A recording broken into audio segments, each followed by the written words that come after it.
आप सबको राधा अष्टमी की ढेर सारी शुभकामनाएं। राधा रानी की कृपा सब पर बनी रहे, सब स्वस्थ रहें और अपने जीवन में मस्त रहें और खूब राधा रानी का नाम गाकर राधा रानी की कृपा प्राप्त करें। सबको जय श्री राधे। दोस्तों, आशा करती हूँ आप सब स्वस्थ होंगे और अच्छे होंगे। तो आइए सुनते हैं आज की कहानी। कहते हैं कि वृंदावन में एक संत के पास कुछ शिष्य रहा करते थे और उन शिष्यों में एक बड़ा ही मंदबुद्धि बालक था।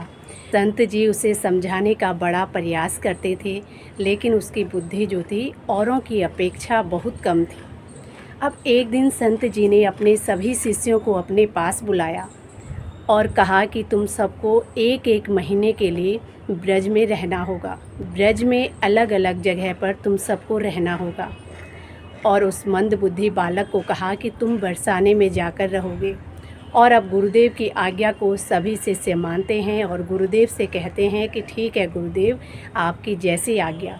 वो मंदबुद्धि बालक जो था वो अपने गुरुदेव से कहता है कि गुरुदेव, मैं बरसाने जाऊंगा तो वहाँ मेरे खाने की व्यवस्था कैसे होगी, कहाँ मैं रहूँगा और कौन मेरे खाने पीने की व्यवस्था करेगा। ये सुनकर संत जी मुस्कुराने लगे और उस बालक से कहने लगे कि तुम चिंता मत करो, वहाँ जाकर तुम राधा रानी का खूब नाम जप करना। राधा रानी तुम पर अपनी कृपा बरसाएंगी और वो तुम्हारी सारी व्यवस्था कर लेंगी। तुम्हें चिंता करने की कोई ज़रूरत नहीं है। और इस प्रकार अपने गुरुदेव के कहे अनुसार वो शिष्य बरसाना चला गया और वहाँ जाकर खूब राधा रानी का नाम जप करने लगा। और अब एक महीना पूर्ण हुआ। धीरे धीरे सभी शिष्य अपने गुरुदेव के पास लौटकर आने लगे। और जब सभी शिष्य आ गए तो गुरुदेव को अब चिंता होने लगी कि वो शिष्य क्यों नहीं आया, क्योंकि सब आ चुके थे और वो नहीं आया। तो अब गुरुदेव कुछ समय और इंतज़ार करते हैं, लेकिन फिर भी वो बालक नहीं आता है। और अब गुरुदेव ने सोचा कि क्यों ना मैं स्वयं जाकर उसको लेकर आऊं। बरसाना पहुँचे तो वहाँ एक कुटिया दिखी। उस कुटिया में एक बालक राधा रानी का खूब नाम जप कर रहा था, खूब अच्छे अच्छे भजन गा रहा था। और संत जी उस बालक से बड़े प्रभावित हुए और वो सोचने लगे कि क्यों ना मैं इस बालक से मिलूं, यही मुझे कुछ मेरे शिष्य के बारे में बता दे। और जैसे ही संत जी उस कुटिया में पहुँचे तो वो बालक आकर अपने गुरुदेव के चरणों में गिर पड़ा और कहने लगा कि गुरुदेव, आप आ गए, मुझे पता था आप ज़रूर आएंगे।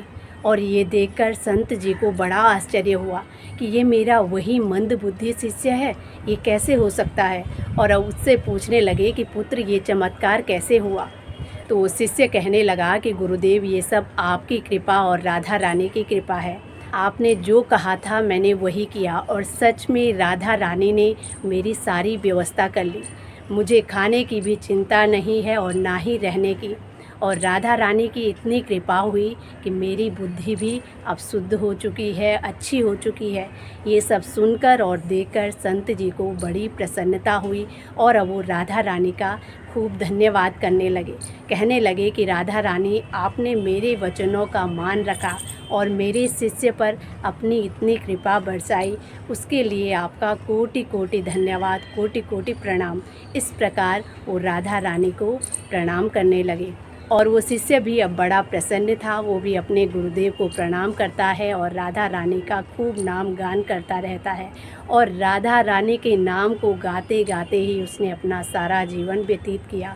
तो इसीलिए कहा जाता है कि गुरुदेव की आज्ञा पर और उनकी बातों पर विश्वास किया जाए तो बहुत कुछ इंसान प्राप्त कर सकता है। और विश्वास है तो सब कुछ प्राप्त हो सकता है और प्राप्त कर सकते हैं। किसी चीज़ पर निष्ठा करने से ही हम कुछ प्राप्त कर सकते हैं। अगर निष्ठा नहीं है, विश्वास नहीं है, तो कुछ भी प्राप्त नहीं होगा। तो ये थी आज की कहानी। आप सबको कैसी लगी कहानी? पसंद आए तो प्लीज़ चैनल को लाइक, शेयर एंड सब्सक्राइब ज़रूर करें। और एक बार फिर से आप सबको राधा अष्टमी की ढेर सारी शुभकामनाएँ। राधा रानी की सब पर कृपा बनी रहे, सब स्वस्थ रहें और अपने अपने जीवन में व्यस्त रहें।